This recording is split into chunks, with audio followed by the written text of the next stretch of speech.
This is the X-ray of two bound feet, a result of a procedure called foot binding. This is what Chinese women, with the pressure of society, did to themselves for 10 centuries in a row, in the name of beauty, of course. It has been estimated that by the 19th century, around 50% of all Chinese women may have had bound feet, rising to 100% in upper-class Han Chinese women. The practice originated around 10th century China and gradually became popular among the elite during the Song dynasty. Foot binding eventually spread to lower social classes. One of the stories about the origin of foot binding involves the story of Pan Yunu, a favorite consort of the emperor Xiao Baojuan. In the story, Pan Yunu, renowned for having delicate feet, performed a dance barefoot on a floor decorated with the design of a golden lotus, after which the emperor, expressing admiration, said that lotus springs from her every step. This story may have given rise to the terms golden lotus or lotus feet used to describe bound feet. Needless to say, the foot binding was an extremely painful operation. The alternative to it was being called large-footed demon and bearing the shame of being unable to marry. Not that women choose to have bound feet themselves, as long as they were way below the age of consent, no older than the age of 4 or 5. The physical process which created this foot is described by Howard S. Levy in his 1923 work Chinese Foot Binding, The History of a Curious Erotic Custom. The success or failure of foot binding depended on skillful application of a bandage around each foot. One end of the bandage was placed on the inside of the instep, and from there it was carried over the small toes, so as to force the toes in and towards the sole. The bandage was then wrapped around the heel. The foot of the young child was subjected to an relentless pressure, for the object was to make the toes bend under and into the sole, and bring the heel and sole as close together as physically possible. It is thought that as many as 10% of girls may have died from gangrene and other infections owing to foot binding. Bound feet were excruciatingly painful. The woman was actually walking on the outside of toes. Hard calluses formed. Toenails grew into the skin. The feet were pus-filled and bloody. Circulation was stopped. The foot-bound woman was practically crippled. To keep her balance, she took very short steps. She was actually falling with every step and catching herself with the next. Walking required tremendous effort. The bindings were unwrapped and the feet were washed in the woman's boudoir in the strictest privacy. The frequency of bathing varied from once a week to once a year. The physical process of washing helped temporarily restore circulation. While there are many instructions of proper foot binding for women, men generally got only one advice. Do not remove the bindings to look at her bare feet, but be satisfied with its external appearance. Enjoy the outward impression, for if you remove the shoes and bindings, the aesthetic feeling will be destroyed forever.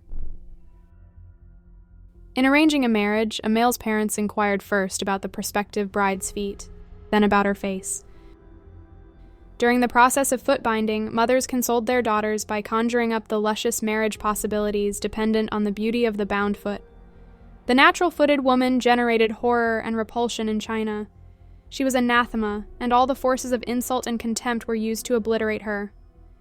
The upper class bound the feet of their ladies with the utmost severity. The lady, unable to walk, was an evidence to the wealth and privilege of the man who could afford to keep her idle.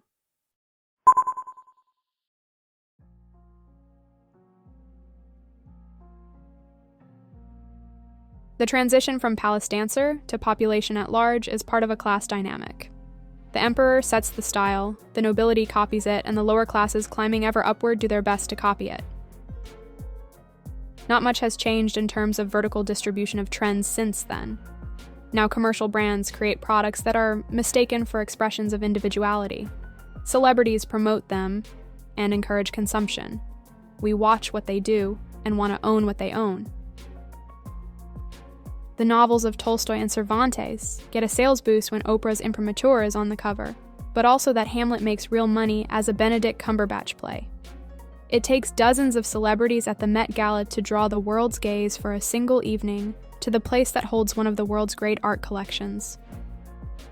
Just like Chinese women were harming themselves and their daughters to conform to the beauty standards throughout the 10 centuries, adolescent girls still starve themselves to anorexia for the Kate Moss iconic heroin chic look.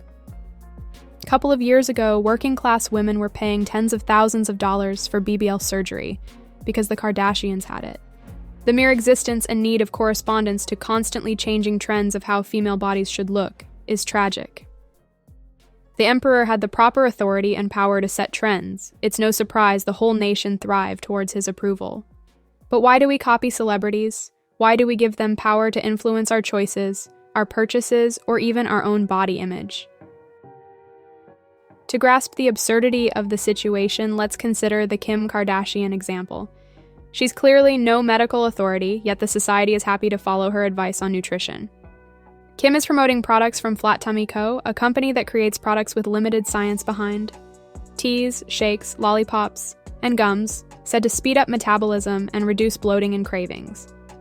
Naturally, it is not approved by the American Food and Drug Administration and, as it seems, doesn't have to be. Yet, it is supposedly earning around $25 million annually. The creators credit the brand's success to a very unique social media marketing strategy per their company website, which basically means the colonization of celebrity culture. The famous recommend them without any accountability or anyone making sure they use it themselves. Again, why?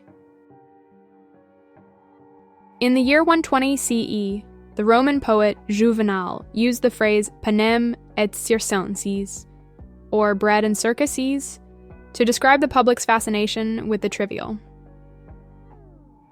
Juvenal wrote that the people that once bestowed commands, consulships, legions, and all else, now meddle no more and long eagerly for just two things, bread and circuses. The environmental degradation of the planet, the cruelty of global capitalism, the rising inequality, the wars and death are the reality. Indeed hard to comprehend. So we find comfort in a mere distraction, an imaginary world created by corporations that profit from our deception. The wealth and influence portrayed on our phone or TV screens are unattainable for most, yet we are encouraged to hope that with enough desire and hard work, we can achieve it all. Our fantasies of success and of fulfillment are projected onto celebrities. Or as Chris Hedges wrote in his book, Empire of Illusion, celebrity images are reflections of our idealized selves sold back to us. We consume false promises that if we alternate our appearance in accordance to celebrity standards, if we buy this brand or that product, we will be respected, envied, powerful, loved, and protected.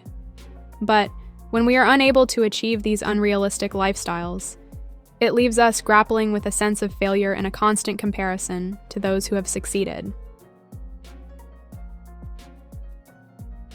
And blurry. It's a brutal example of class and gender oppression, both of which still prevail in contemporary society.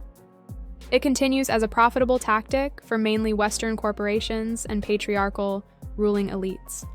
While circumstances are still somewhat bearable, the genocide is happening beyond the ocean, and the climate change hasn't melted all ice yet, we can afford to consume the celebrity favorite products and daydream a little bit of what they possess, can't we?